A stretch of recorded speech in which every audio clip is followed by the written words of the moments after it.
In the annals of military history, few names resonate with the same level of reverence as that of John Churchill, the Duke of Marlborough.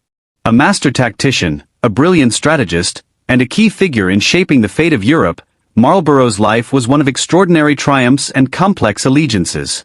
Rising from humble beginnings, he would go on to command the British Army in the War of the Spanish Succession, securing victories that would define his legacy. But Marlborough's journey was far from just a series of battles. It was a story of political intrigue, royal favor, and a relentless drive to secure his country's place in a rapidly shifting world. Join us as we delve into the life of one of Britain's greatest military leaders, whose genius on the battlefield was matched only by his ability to navigate the treacherous waters of court politics. The Duke of Marlborough's tale is one of glory, sacrifice, and the price of ambition, one that changed the course of history. On the 26th of May 1650, a son was born into the Churchill family at Ash House in the county of Devon, England. The boy was named John, and his parents were Sir Winston Churchill and Elizabeth Drake. The Churchill family is said to have originated in the county of Devon as far back as the 1100s in the reign of Henry II. Sir Winston had fought for the Royalists in the English Civil War and had subsequently been forced by Parliament to pay a compound or fine to recover his property after the conflict. Parliament had confiscated the estates and property of Royalists, so that after hostilities had ceased, they were then forced to pay the fine and pledged never to take up arms against Parliament ever again. The English Civil War was, in essence, a power struggle between the English Parliament and King Charles I between 1642 and 1651. Charles was eventually defeated and then tried for high treason and publicly beheaded. He was then replaced by a military-led government under the puritanical parliamentarian Oliver Cromwell, who swiftly proved himself to be an even more tyrannical ruler than the king he deposed. Indeed, when one looks at almost every other regicide and revolution in European history, where a monarch is deposed, the government that replaced him was often 10 times more tyrannical and brutal than the monarch it replaced. This can be seen first in England with Cromwell, in France in the late 18th century with Napoleon, and in Russia in the early 20th century. England, however, was unique in Europe as it voluntarily readopted monarchy after Cromwell's death, as it was soon realized that a union between monarchy and parliament would be a more effective and safe form of governance. Indeed, it could be said that the stability of England's constitutional monarchy in the coming decades was one of the foundations of England, and later Britain, coming to dominate Europe and the world through its empire. John Churchill's mother, Elizabeth Drake, and her family had supported the parliamentarian side during the English Civil War, and this had caused friction between her family and Sir Winston's family. But Winston and Elizabeth still had at least 9 children together, though only 5 of them survived infancy. Little is known about John's early years, but we do know that the Churchill family were not wealthy, which was at least partly due to John's father's former allegiances to the Royalist cause. Indeed, John's most famous descendant, Winston Churchill, who wrote an epic biography of John's life, stated that he felt the importance in which John grew up might well have aroused in his mind 2 prevailing impressions. First, a hatred of poverty, and secondly, the need to hide his faults and feelings from those to whom their expression would be repugnant. After the death of England's only Republican ruler, Oliver Cromwell, in 1658, the executed King Charles I's son, Charles II, was crowned monarch. This meant that former Royalists during the Civil War, such as Churchill's father, Winston, enjoyed an increase in their fortunes. John then started school in Dublin after his father, who had become a member of Parliament in 1661, was made a commissioner there, but he returned with his family soon afterwards to London after his father was recalled. John was then educated at the Simple School in the city. Then, in 1665, John's sister Arabella was made maid of honor to Anne Hyde, who was the wife of James, Duke of York, King Charles II's brother. Indeed, James had become king himself after Charles's death, and Arabella's appointment would later prove crucial to John's advancement in life. Churchill then attended Oxford University and performed well by all accounts, learning philosophy, mathematics, classics, and also becoming fluent in French, Latin, Greek, and German. Indeed, the breadth and depth of John's education can be seen as a strong indication of his intelligence. Because of his sister's appointment, as previously mentioned, John became close to the Duke of York and would often accompany James while inspecting troops in London. He then, in 1667, was granted a commission at the rank of ensign in the King's own company in the First Guards, which later became the Grenadier Guards. Then John's good looks were noticed by one of the King's mistresses, Barbara Villiers, and the two started an affair. On one occasion, Churchill was discovered by King Charles II himself hiding in the cupboard after he had been with Barbara. John, upon being discovered, sank to his knees and begged Charles for forgiveness. Charles said, "You are a rascal, but I forgive you as you do it for your bread." John even went on to have a daughter with Barbara but never acknowledged her as his child. In 1672, John was posted to sea and was involved in the Battle of Solebay against the Dutch off the coast of Suffolk in eastern England. At this time, England was an ally of France against the Dutch Republic, as the English Stuart monarchy still enjoyed close ties with Catholic France. Indeed, it would be these close ties with Catholic powers such as France that would be the undoing of the Stuart dynasty in England and result in William of Orange of the Dutch Republic being invited to invade England and claim the throne. After the Battle of Solebay, Churchill was promoted to captain and was then posted to the continent, serving with the French forces in the Siege of Maastricht in 1673, where he, according to accounts, saved the life of the Duke of Monmouth, earning the praise and recognition of the French King Louis XIV, who was John's future archrival. However, the anti-French English Parliament forced King Charles to withdraw from the war with the Dutch in 1674. But John remained attached to the French forces, serving in various battles including Sinchheim and Enzium. After returning from the war, Churchill, now a colonel, turned his attentions to Sarah Jennings, who, like John, was a member of a low-ranking aristocratic family that had been on the royalist side during the Civil War. This meant that Sarah was thusly employed in the royal court as a maid of honor.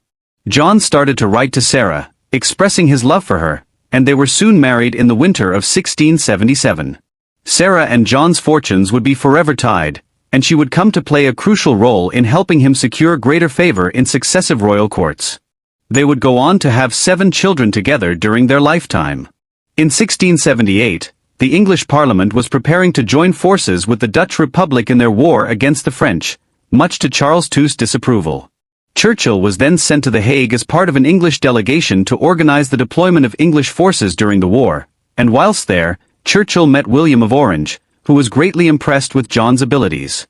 However, an agreement proved elusive, partly due to Charles II taking part in his own negotiations with the French behind Parliament's back, and the Franco-Dutch War ended soon afterwards with the two sides agreeing to the Treaty of Nijmegen in 1679.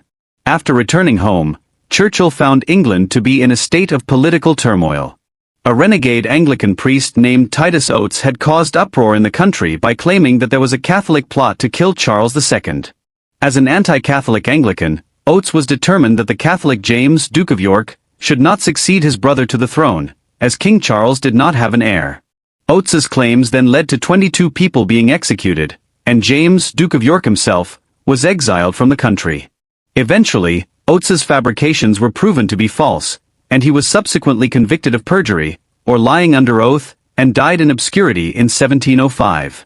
After the crisis which seriously threatened John's patron James and thusly Churchill's own career, both John and Sarah then settled down to enjoy one of the quieter periods of their life together, as they now had a steady income which enabled them to buy several properties both in London and in St. Albans in Hertfordshire.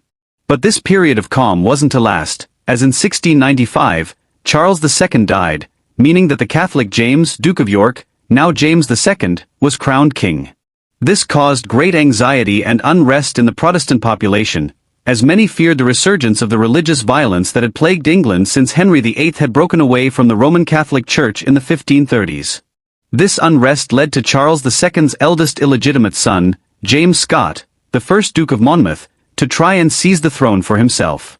He assembled an army on the continent and landed at Lyme Regis, West Dorset, on the 11th of June 1685, and started recruiting regulars and farmers to his growing army, which eventually numbered in the region of 4,000 poorly trained and equipped troops. King James had received intelligence of the plot and then sent a force of 3,000 regulars under the Earl of Feversham to confront Monmouth. John was effectively second in command, but due to Feversham's inexperience, the following battle was mainly orchestrated by Churchill. The two forces then met on the 6th of July 1685 near Bridgewater, Somerset. The peasant army at first attempted a night attack but stumbled across a patrol of the king's forces, which quickly alerted the remainder of their army. Soon after this, the rebels melted under the pressure from the Royal Regular superior training, and they were then flanked by cavalry. The result of this was a rout, and Monmouth himself was captured while hiding, dressed as a peasant. He was then taken to London and duly beheaded on Tower Hill on the 15th of July 1685. The two leaders of the government forces were then rewarded for their victory, Feversham being made a Knight of the Garter and Churchill being promoted to Major General.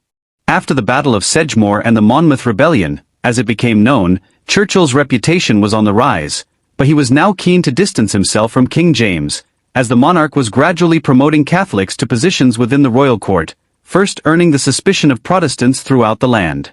Indeed, Churchill told the king himself that he had been bred a Protestant and intended to die in that communion. Then the Queen, King James's wife Mary, who was an Italian Catholic herself, gave birth to a male heir, another James, making the concerned Protestants throughout England realize that a new Catholic Stuart dynasty was in the making. This sparked powerful Protestants into action, including many members of Parliament and, of course, notable bishops from the Church of England, who then sent a letter of invitation to the Dutch stadtholder, or stateholder, William of Orange, who was also married to King James II's eldest daughter Mary. Mary had been raised as a Protestant and married William of Orange in 1677.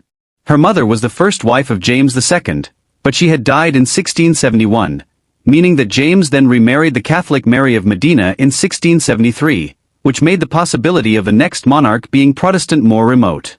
Parliament's reasons for inviting William of Orange were not only down to him being the most powerful Protestant ruler in Europe but also down to the fact, as previously mentioned, that his wife Mary was the eldest Protestant child of James II and was vastly the rightful successor to James II in Parliament's eyes. Therefore, inviting both William and Mary to take the throne in essence, meant that James's eldest child took the crown after him and also meant that her husband, William, would have the world's most powerful Protestant nation at the time, the Dutch Republic, as an ally. With William and Mary's ascendancy to the throne, there would be no chance of a Catholic monarch ever again taking the crown. This made the invitation of William and Mary far too good an opportunity for Parliament to turn down, and the plans for the invasion went ahead. Churchill was not amongst the signatories of the invitation but did assure William of his allegiance, which would, if the following invasion had failed, have been an act of treason punishable by death. The invasion did not fail, however, and William quickly assembled a massive force of 40,000 troops, which then boarded a huge naval force of 460 ships, which was nearly twice the size of the Spanish Armada. William and his fleet then crossed the Channel and landed at Torbay in Devon on the 5th of November 1688. King James countered this by sending Lord Feversham with an army southwest, but many of his commanders were reluctant to engage William's forces. Many of them saw the writing on the wall. Churchill then deserted King James, taking 400 men. He rode out of the royal camp to meet and join with William's army. When the king learned that one of his most trusted and loyal supporters and friends had deserted him, he lost his nerve and instead of choosing to fight William, the king fled to safety to Catholic France with his son, effectively surrendering the throne in the process. William of Orange was now King William III of England, Wales, Scotland, and Ireland and had taken the throne from James without a single shot being fired. However, Parliament used the opportunity of William and Mary ascending to the throne to impose on them certain conditions. These resulted in the Bill of Rights, which led to certain limitations being placed on the monarch. These restricted the power of subsequent kings and queens and ensured that Parliament had to have free and fair elections and that the monarch could not levy taxes without the consent of Parliament or maintain armies. This meant that the English Parliament now once and for all held the real power over the country, making the monarchy a constitutional one rather than the absolute monarchy or effective dictatorship like that of Louis XIV in France. This period of William and Mary taking the throne and Parliament seizing the opportunity to limit royal power became known as the Glorious Revolution and is one of the most important events in English and British history, as it was the point at which Britain started to become a democracy. Without it, it is doubtful that democratic governments in the Western world would exist at all. As a reward for his support of William and Mary, Churchill was created the Earl of Marlborough in April 1689 and was also made a member of the Privy Council. John was then charged with remodeling and reorganizing the army, which turned out to be fortuitous, as England was soon involved in the 9 Years' War against Louis XIV's France. John was then placed in charge of 8,000 British troops and sent to the continent in the spring of 1689. However, Churchill saw little action during the 9 Years' War but did gain praise for his actions at the Battle of Walcourt, in which an Allied army defeated a smaller French force. After William III's victory at the Battle of the Boyne in Ireland, in which he ended any hope James II had of regaining power, Churchill was deployed to Southern Ireland and distinguished himself there before returning to England. Shortly afterwards, an atmosphere of distrust had grown between the ambitious Marlborough and King William because Churchill felt he deserved high recognition and complained about the king using foreign commanders in English armies. John's wife Sarah also formed a close relationship, some say intimate, with Queen Mary's sister, Princess Anne. Sarah Churchill's close friendship with and damaged both her and John's reputation at court, but it would come to pay dividends for them both after Mary and William's deaths in the coming years. Churchill had recently been in contact with James II in France, seeking to attain pardon from his old patron for his betrayal of him. Queen Mary then demanded that Sarah Churchill should be dismissed from Anne's service, but Anne refused, which outraged William and Mary, and they then ordered the Secretary of State to dispose of Marlborough of all his offices of state, both military and civil, causing outrage and further resentment. Then, in the spring of 1692, reports of a letter came to light in which a number of signatories, including Marlborough, supposedly discussed the restoration of James II to the throne. Queen Mary subsequently had Marlborough arrested and thrown into the Tower of London, where he stayed for 5 weeks, but the letters condemning John were later found to be forgeries, and Churchill was subsequently released. Queen Mary then died in December of 1694, leading to a tentative reconciliation between William and Anne, who had now definitely been the next monarch after William. Churchill was allowed to return to court but was not given employment or position, as King William still mistrusted him. Then, in 1700, the King of Spain, Charles II, died, leaving no heir. Charles left the Spanish throne and its massive empire to Louis XIV's grandson, Philip, making him Philip V of Spain. Charles II had stipulated that Philip taking the Spanish crown was on the condition that he also renounced any claim he had to the French throne, but Louis XIV rejected this, meaning that France would have control over Spain's huge empire, making it a world superpower that could potentially dominate the globe if unchallenged. A grand alliance was then formed against France, consisting of England, Austria, Brandenburg, the Dutch Republic and many others, with the aim of stopping the union of France and Spain. Then King William III of England died on the 8th of March 1702 from injuries he sustained during a riding accident, making him Queen of England. Churchill was now placed in command of the English and Dutch armies on the continent.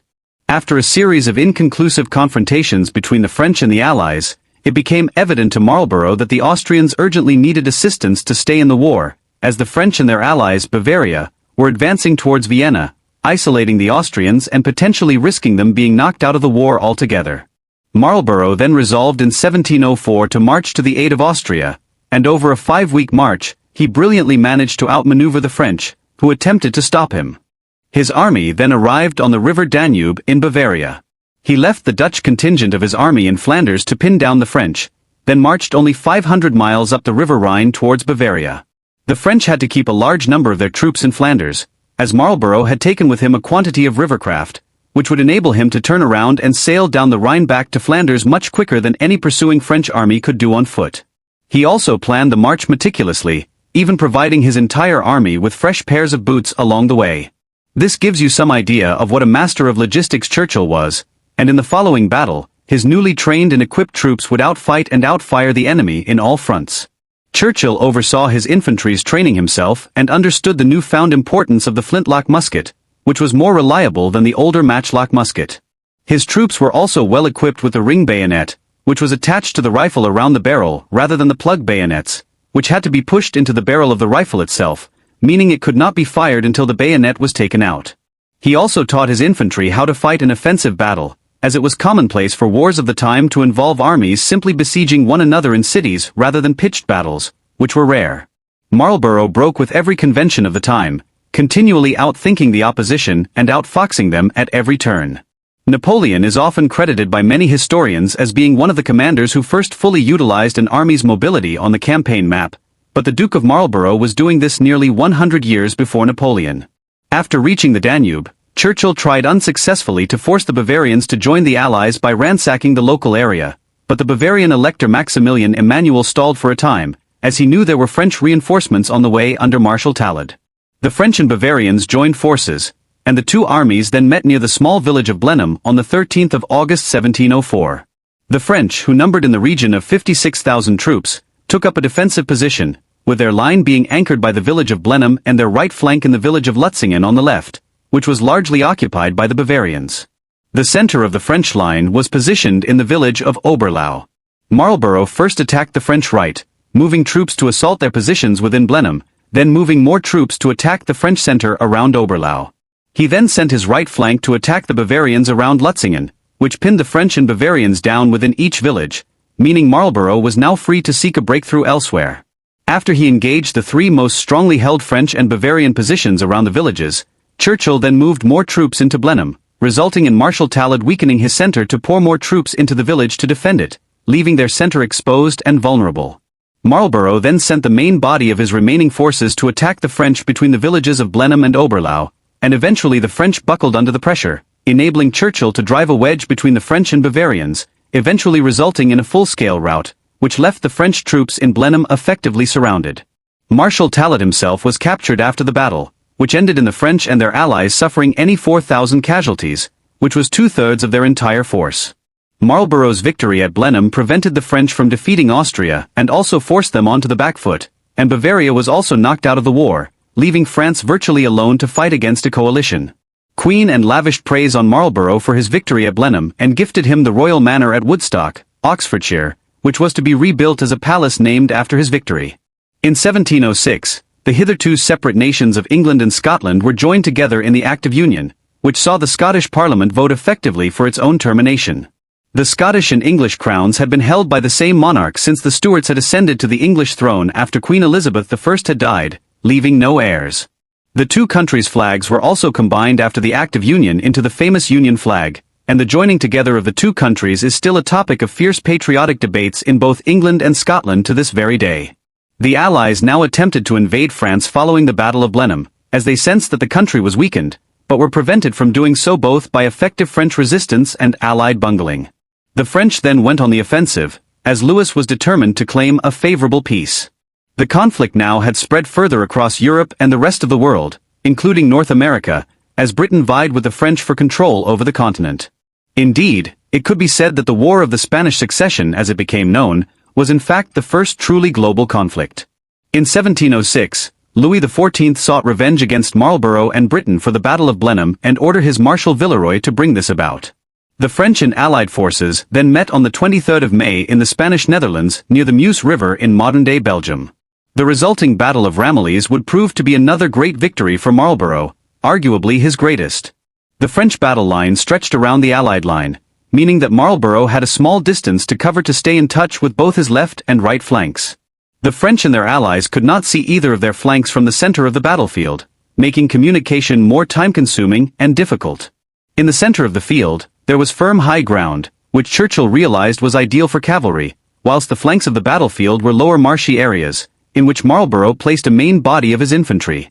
Like at the Battle of Blenheim, at 1,400 hours, Marlborough attacked the enemy on their flanks, sending his Dutch infantry to assault the French right and all of his British infantry to harass the French left. But these attacks were a mere diversion, which Marshal Villeroy fell for hook, line, and sinker. The French commander then moved troops to the flanks, vastly weakening his center on the firm high ground, leaving it highly vulnerable to the thousands of Allied cavalry which opposed them. Churchill then, using the shorter distance between his flanks, ordered all of his Dutch cavalry on his right to reinforce his main cavalry force in the center. This move was obscured from the French by the terrain, and what followed was the largest accurately recorded cavalry charge in battle ever seen in warfare up until that time, consisting of nearly 25,000 horsemen on both sides charging and countercharging each other for several hours. Marlborough himself was in the thick of the fighting, and at one point, his inquiry had his head blown off by a cannonball.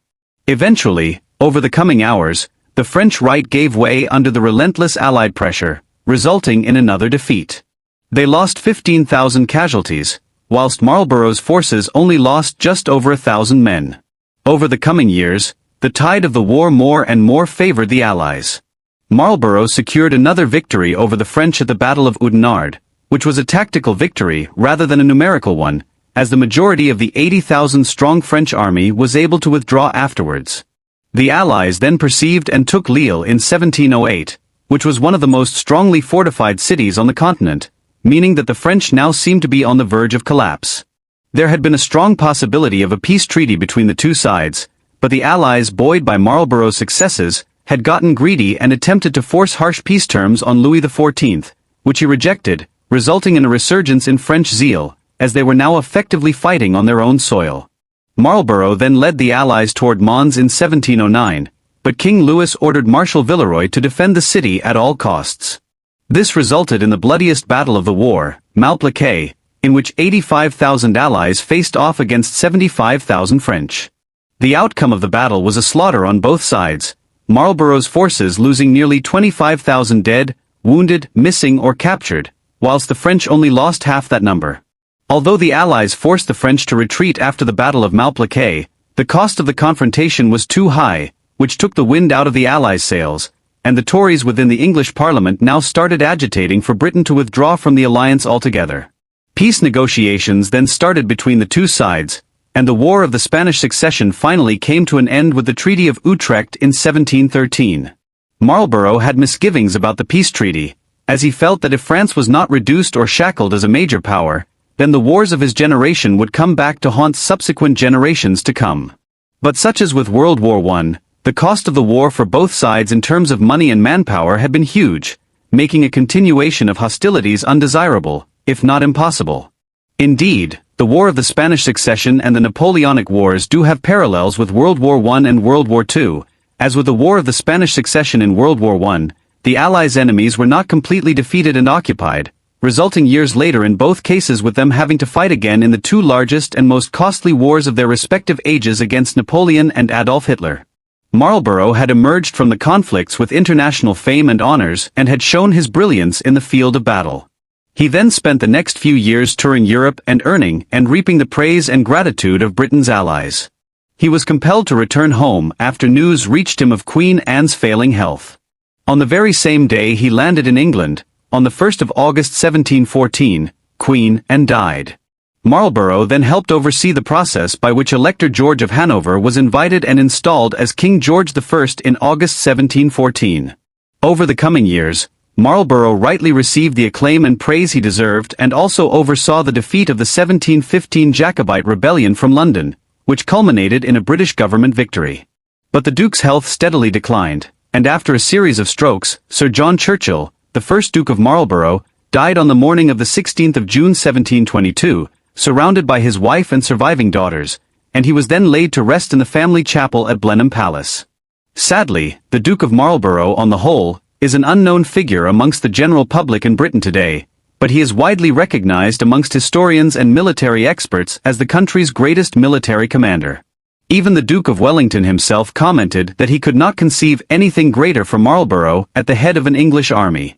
Sir John Churchill stands today as one of the most important figures of the 1700s, as without him, it is highly probable that Louis XIV's France would have dominated Europe and maybe the world, possibly even threatening English democracy, which today is the basis of all successful democracies throughout the world. His massive ambition and drive were matched by his skill at diplomacy, logistics, strategy, and tactics. And like his great descendant, Sir Winston Churchill, he saved Britain, Europe, and maybe the world from a future dominated by the tyranny and oppression of the greatest dictator of his age. As we conclude this first chapter of John Churchill's remarkable life, we're left with the image of a man whose brilliance on the battlefield reshaped European history. His victories were legendary, but his path to greatness was paved with personal sacrifices, political maneuvering, and moments of betrayal. The Duke of Marlborough's legacy isn't just written in the annals of war, but in the lasting impact he had on the British monarchy, Europe's balance of power, and the very nature of military leadership. But the question remains, was his greatness a product of genius, circumstance, or both? Thank you for joining us as we've begun to uncover the story of one of Britain's most complex and powerful figures. Stay with us for the next chapter, where we'll explore the challenges, triumphs, and darker sides of the man who became a living legend.